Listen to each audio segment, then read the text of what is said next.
Daniel Jones. His contract incentives have been revealed. So the contract incentives for Daniel Jones have been revealed. And I thought I would just run it down the list here a little bit because it's kind of interesting, Touchdown passes, right? We just talking about touchdown passes. He only had 15 last year and everyone's like creaming their shorts because like, how do you give a guy that much money who doesn't throw touchdown passes? It's like, well, all right. Maybe because he's running the ball and running for touchdowns. Maybe because our running game was significantly improved over the previous season. We could run for touchdowns. Anyway, if Daniel Jones throws more than 19 or more touchdown passes, and this is the cool part of these incentives that I kind of dig, is they gave like options because who knows how the NFL turns out next year. Maybe it's a passing league, but maybe all of a sudden like defenses have figured out how to defend in the red zone and like touchdown passes go away. Maybe, I don't know. If he has 19 or more touchdown passes or finishes in the top 15 of the league in touchdown passes, he has $250K. 25 or more touchdown passes or finishes in the top 10 of the league in touchdown passes, $375K. And then it's weird that he also gets $375K if he throws for 31 or more touchdown passes or finishes in the top 5 of the league. So that's potentially, you're looking at, it's a 5, and then it's another 8. And it's like almost $1 million, something like that. If he throws for 31 plus in his top 5. Now, I don't know that I see him doing that. Would be pretty sweet. But I could see him, I think most people have him in between 19 and 25 touchdown passes in that 10 to 15 range, as of right now, early June 2023. But goddamn, I'm telling you something right now. If he throws for 25 or more touchdown passes, we're making the friggin' playoffs, dude. We have to. We absolutely have to. And we probably make some waves in the playoffs. You heard it here first. Passing yards. So again, it was like 3,200 last year.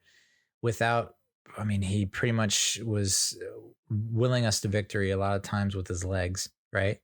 So not a lot of passing yards last year, but if he passes for 3,300 or more passing yards or ranks in the top 15 in the NFL in yards passing, it's $250K, and then $375K each if he throws for 3,800 more or more passing yards and is in the top 10, or 4,500 passing yards and in the top 5.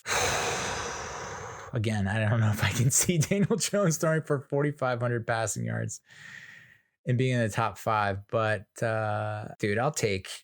I'm not that hard to please.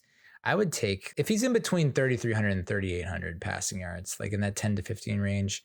I know that a lot of fans would probably be upset with that because it's like, we're paying for him to be the top 10 quarterback. I get it, man. But if you're winning, like, I get it. If we're losing and he puts up those numbers where he's throwing like in between 19 and 25 passing touchdowns and in between 3,300 and 3,800 passing yards, and we're losing, you have a right to grumble. Okay, you have a right to be a little peeved. But if we're winning, I'll take it. It comes down to what it came down last year: controlling the ball, not turning it over, making smart decisions, moving the ball any way possible, any which way but loose. Total touchdowns. Now this is passing, rushing, and receiving. I love that they put receiving into that.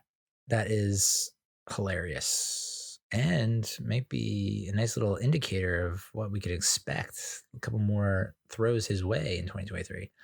24 plus total touchdowns, $250K, and then $375K each for 26 plus touchdowns or 34 plus touchdowns. I mean, is it that outrageous to think that he could throw for 24 and run for 10? Yes, that's outrageous. Well, how many rushing touchdowns did he have last year, though? 7. So 10 doesn't seem like that nuts. I tell you what, 25 passing touchdowns, which is less than 2 a game. I mean, it's not like anything nuts, but it just feels like in this historically, I mean, someone was saying, I mean, we go back to 2019. I forget how many he had in 2019. I think he had 24 or something like that in 2019. So he's done it before in the NFL. But I think we'll love to see him to get to that 20 mark. I would agree. If he has less than 20 passing touchdowns again in 2023, that's a bummer. So I'd like to see him get above 20. I think 25 or more, that 26 passing touchdowns, that feels reasonable. 34 is like, I don't know. I don't know. I can't even imagine. Like, I don't know why it's so hard for me to grasp and wrap my head around, but 34 just feels so out of reach. But 26 would be pretty sweet. And then another 7 to 10 rushing touchdowns. That's hot. Total yards, 3,700 more would be top 15 with 250K, and then 375K each for 4,375 total yards, or 4,700 total yards.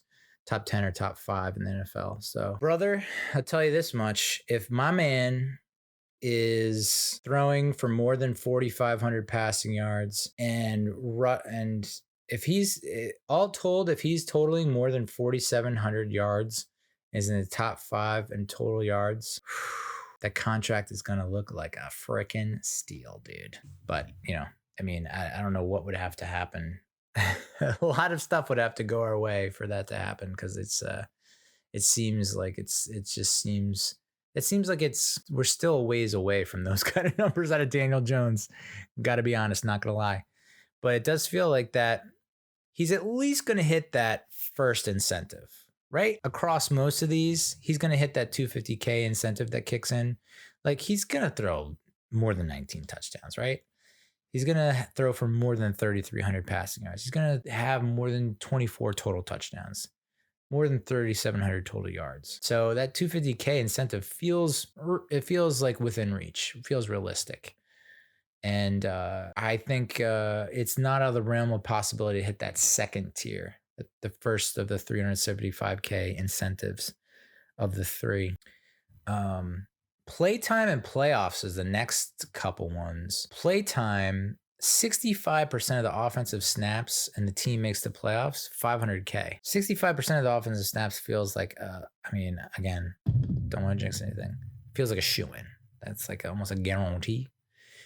Team makes the playoffs, plus 140. Hammer down on the plus 140, team makes the playoffs. So that seems like a cool $500,000 in his pocket. 65% of the offensive snaps and the team wins the division, $750,000. Okay. 65% of the offensive snaps in a playoff game, or the team has a bye and player played 65% of snaps in a regular season, $1 million. Whew. I love incentives, dude. I know it's like players are probably not too happy about incentives, but performance incentives, I feel like I love those. I know the guaranteed money is where it's at. I get it. But like, as a fan reading these, it's just like, it's gotta be a little bit motivational, no? Playoffs. The Giants win 2 playoff games and the player participates in 65% of snaps in each playoff game, or the team has a playoff bye and wins a playoff game and the player plays 65% of snaps in the regular season and 65% of snaps in the playoff game, $1.25 million.